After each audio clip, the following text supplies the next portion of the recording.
बे समावहाय आं नैबे मिडियानि गेजेरजों फुंबिलिनि गाहाम हामलायथिखौ बे मिडियानि गेजेरजों रायजो राजा बयनिसिमबो जासिहरबाय आरो लोगोसे बेयाव नुजानो हानाय बयनिसिमबो आंनि गोरबोनिफ्राय साबायखरखौ बावबाय। जों सैनारि ससाइटिया आगोलनि बायदिनो देग्लायबो बे बोसोर गोदान बराय फोरबोखौ खुंफुंनो आखायाव लादों। जे दा नुथायखौ नुनो हादों बेनि सोमोन्दैहाय आं फंनैसो बुंनो लुबैदों जे जों मोजां बे बराय खुंफुंनाय हाबाफारिखौ जों जाहाथे इसोरनि अननायाव मोजां खुंलांनो हायो, बेखौनो नै मिडियानि गेजेरजों रायजो राजा बयखौबो नैबे जोंनि सैनारि लङा इरिगेसननि बिखायावहाय खुंफुंनो लानाय जे बराय फोरबो, बे बराय फोरबोआव बयबो जाहाथे फैनानै बे जायगायाव लावखार ओंखाम जाफैयो आरो बेरायफैयो, बे जायगानि बारहावाखौ लानानै गोजोननानै थाङो, बेखौनो आं बे मिडियानि गेजेरजों फोरमायहरनाय जाबाय।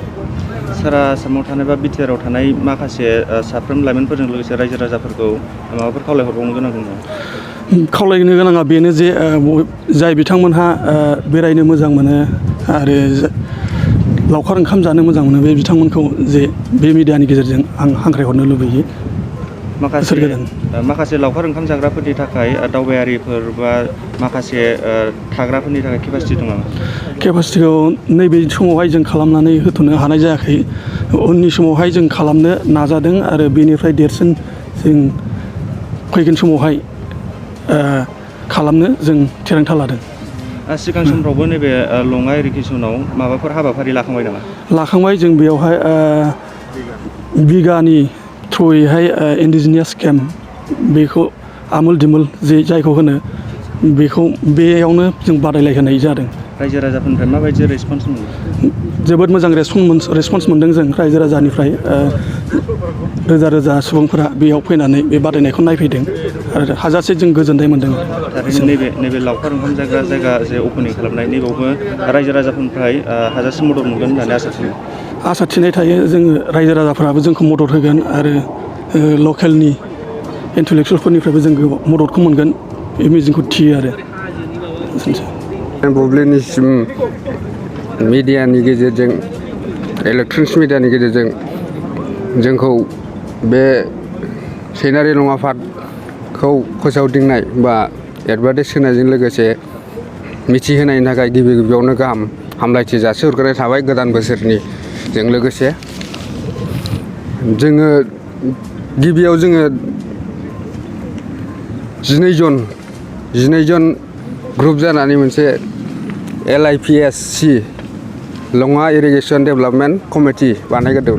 बेनि उनावहाय जोङो ज' सानलायफिननानै मिटिंनि गेजेरजों जोङो दा मा मुं लायोब्ला मोजां जागोन साननानै मोनसे थि मुं मोजां गोसोखांनानै लालायदों जोङो। बेनो जाबाय सैनारि लङा आफाद ससाइटि। बे ससाइटि दा जों बे लङा इरिगेसननि सिङावनो जोङो मोनसे पिकनिक स्पटजों लोगोसे पार्क बेखौ जोङो डेभेलप खालायलांबाय थानो सानलांदों।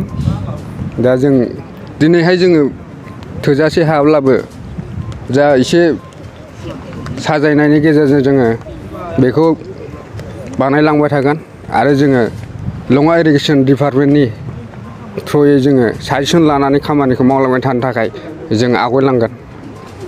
गारि पार्किंफोरनि थाखाय केपासिटिफ्रा? गारि पार्किंनि सोमोन्दैहाय दिनैहाय जोङो पार्किंनि सोमोन्दै सानथ'वाखै।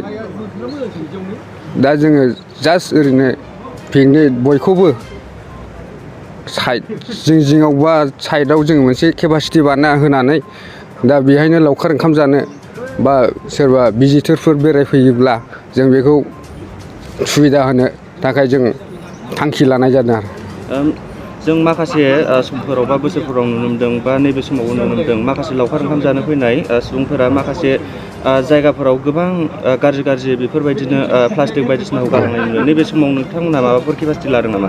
जोङो बे पिकनिक जानाय बा गोदान बोसोर फैनाय समाव जाय पिकनिक जागिरिफोरा जाफैयो, दा जों माखासे फेसिलिटि खालामनानै होनो सानदों। बेनो जाहैबाय जोङो दाखोर गारग्रा जायगा डास्टबिन खालामनानै होलांगोन आरो माखासे जोङो डास्टबिनखौ जोङो बसायखाबाय आरो बसायबावगोन आरो लोगोसे बेजों जोङो माखासे साफा क्लिननि थाखाय जोङो साफा खालामलांबाय थागोन डास्टबिननि अनगायैबो जोङो साफा खालामबाय थाखायो आरो जोङो ससियेल वार्क जोङो मास मोनसे बा 1.5 मास बेनि गेजेराव जों ससियेल वार्क माने क्लिननि थाखाय जोङो लाबाय थानाय जायो जोंनि ससाइटिया। The Wild Tiger Resort in Manas has been opened for you. You can get many facilities in this resort like luxury accommodation, individual cottage, multi-cuisine restaurant, gypsy safari, elephant safari, river rafting, picnic facility, etc. To know more, you can contact this number 9101654758 9435011449 8473961382 8822935994 नोंथांमोननि थाखाय गोजोनथाव खौरां बारेंगाबारि मानासाव बेखेवनानै होबाय समायना दा wild tiger resort. बे रेजर्टआव नोंथांमोनहा गोबां सुबिदा मोननो हागोन जेरै luxury accommodation, individual cottage, multi cuisine restaurant, Gypsy safari, elephant safari, river rafting, picnic facility बायदि बायदि। गोबां मोनथिनो थाखाय कन्टेक्ट खालामनो हागोन नैबे नम्बराव 9101654758 9435011449 8473961382 8822935994। क'क्राझार गोजोननि नोगोर Titaguri part 2 opposite NRL petrol पाम्पआव Rishi Kumar मोसाहारिनि फ्ल'रिस nursery.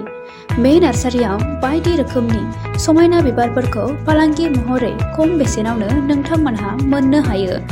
Rishi Kumar मोसाहारिनि फ्ल'रिस नार्सारियाव गासैबो रोखोमनि बिबार गायनायाव गोनांथि जानाय आगजुखौ गोरलैयैनो मोननो हायो। बेसेन लायाबालासिनो न'सिम दैथायहरनायनिबो खाबु दङ।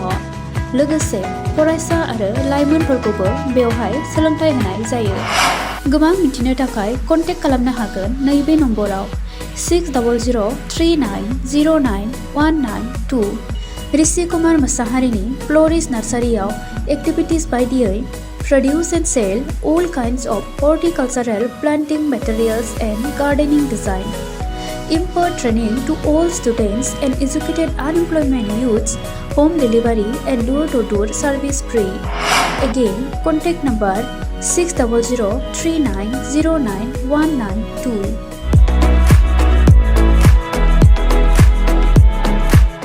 मोनसे गोजोनथाव खौरां गोजोननि नोगोर क'क्राझाराव थानाय बाजार इन्डिया आरो एमआरएम हस्पिटाल साखाथियाव बड'लेण्ड थेरापि सेन्टाराव थुब्ला ब्रह्मआ गुबुन गुबुन रोखोमनि सानाय सुनाय गोनां सुबुंफोरनि थाखाय फाहामथाय होनाय जायो।